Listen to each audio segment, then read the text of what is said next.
एक खूबसूरत जंगल जहाँ दरख्तों की शाखें आसमान से बातें करती थीं, वहाँ एक छोटा सा गांव था जहाँ एक छोटी सी लड़की ज़ैनब अपनी माँ के साथ रहती थी। ज़ैनब को परिंदे बहुत पसंद थे और वो अक्सर जंगल में जाकर परिंदों के साथ खेलती थी।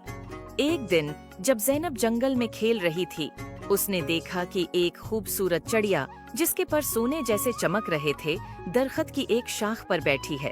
ज़ैनब ने कभी ऐसी खूबसूरत चिड़िया नहीं देखी थी।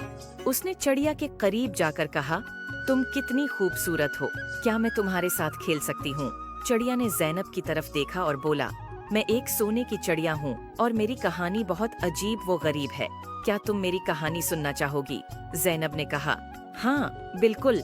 चिड़िया ने कहा, बहुत साल पहले मैं एक आम चिड़िया थी, लेकिन एक दिन एक परी ने मुझे सोने की चिड़िया बना दिया ताकि मैं लोगों की मदद कर सकूं। लेकिन जादू के असर से मैं अपनी आज़ादी खो बैठी हूं और अब सिर्फ एक सच्चे दोस्त की मदद से आज़ाद हो सकती हूं। ज़ैनब ने चिड़िया से कहा, मैं तुम्हारी मदद कैसे कर सकती हूँ? चिड़िया ने जवाब दिया, तुम्हें जादुई परी को तलाश करना होगा, सिर्फ वही मुझे आज़ाद कर सकती है। ज़ैनब ने वादा किया कि वो परी को जरूर तलाश करेगी।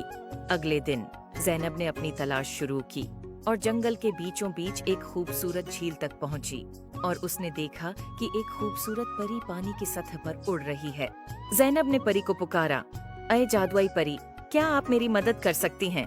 परी ने ज़ैनब की तरफ देखकर मुस्कुराकर कहा, हाँ प्यारी बच्ची, बताओ क्या मसला है? ज़ैनब ने परी को सोने की चिड़िया के बारे में बताया। परी ने कहा, तुम्हारी नेक नीति ने मुझे बहुत मुतासिर किया है, मैं तुम्हारी मदद करूंगी। परी ने अपनी जादुई छुरी से झील के पानी को छुआ और एक रोशनी का गोल दायरा बनाया। उसने ज़ैनब से कहा, चलो मुझे उस चिड़िया के पास ले चलो।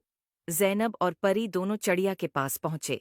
परी ने चिड़िया की तरफ देखा और कहा, तुम्हें आज़ाद करने का वक्त आ गया है। परी ने अपनी छुरी से चिड़िया के ऊपर जादू किया और चिड़िया की पुराने जादू से आज़ाद हो गई। चिड़िया खुशी से उड़कर ज़ैनब के गले लग गई और कहा, शुक्रिया, तुमने मुझे आज़ाद कर दिया। अब मैं अपनी मर्जी से उड़ सकती हूँ और लोगों की मदद कर सकती हूँ। ज़ैनब ने खुशी से कहा, ये सब परी की वजह से हुआ है। परी ने ज़ैनब की तरफ देखा और कहा, तुमने अपनी नेक नियति से चिड़िया की मदद की है, इसलिए मैं तुम्हें एक जादुई तोहफा देना चाहती हूँ। ये एक जादुई पता है जो जब भी तुम्हारे पास होगा तुम्हें खुशी और सुकून मिले।